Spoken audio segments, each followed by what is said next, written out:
আযকুরুকুম, তুমি এত দুর্বল সৃষ্টিজীব হওয়ার পরও আর আমি এত মহা ক্ষমতাধর প্রতিপালক হওয়ার পরও সাথে সাথে আমি আল্লাহ তোমাকেও স্মরণ করব।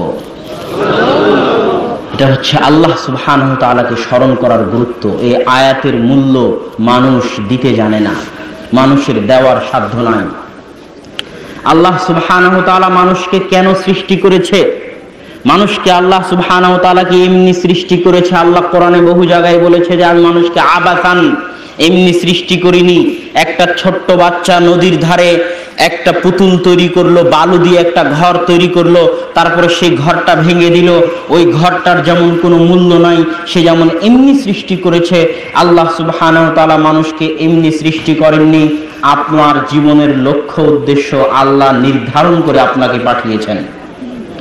ওয়ামা খালাকতুল জিন্না ওয়াল ইনসা ইল্লা লিয়াবুদুন, আমি মানুষ এবং জিনকে সৃষ্টি করেছি আমার ইবাদতের জন্য।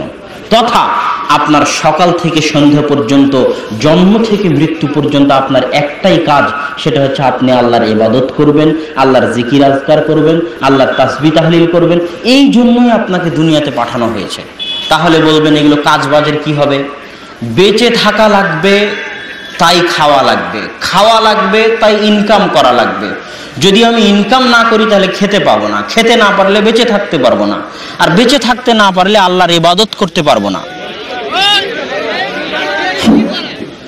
আর বেঁচে থাকতে না পারলে আল্লাহর ইবাদত করতে পারবো না। তো আমার মূল উদ্দেশ্য হচ্ছে আমি আল্লাহর ইবাদত করা, আর মধ্যখানে যে কাজ করতেছেন, ইনকাম করতেছেন, এগুলো হচ্ছে অপশনাল, বেঁচে থাকার জন্য। আমি জানি না আমি আপনাদেরকে বুঝাতে পারতেছি কিনা, আপনাদের নিকটে স্পষ্ট কিনা আমার কথা। আমার এবং আপনাকে আল্লাহ সুবহানাহু ওয়া তাআলার সৃষ্টিকর্তার পিছনে, সৃষ্টি করার পিছনে একটাই উদ্দেশ্য, যে আমরা 24 ঘন্টা আল্লাহ সুবহানাহু ওয়া তাআলাকে স্মরণ করব, তার জিকির করব, তার জন্য সালাত আদায় করব, তার ইবাদত করব। এই জন্যই আল্লাহ সৃষ্টি করেছেন।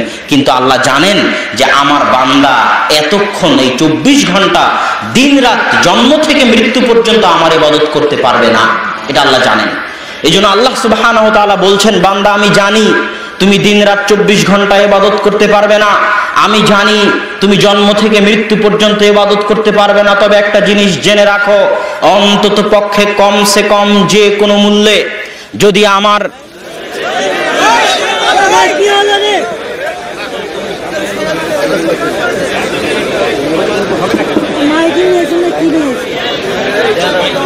যে কোনো মূল্যে যদি আমার দেওয়া অক্সিজেনকে হালাল করতে চাও, যদি আমার দেওয়া সূর্যের আলোকে হালাল করতে চাও, যদি আমার জমিনে বসে থাকাকে হালাল বানাতে চাও, যে তুমি যে আমার জমিনে বসে আছো এটা তোমার জন্য হালাল বসে থাকা,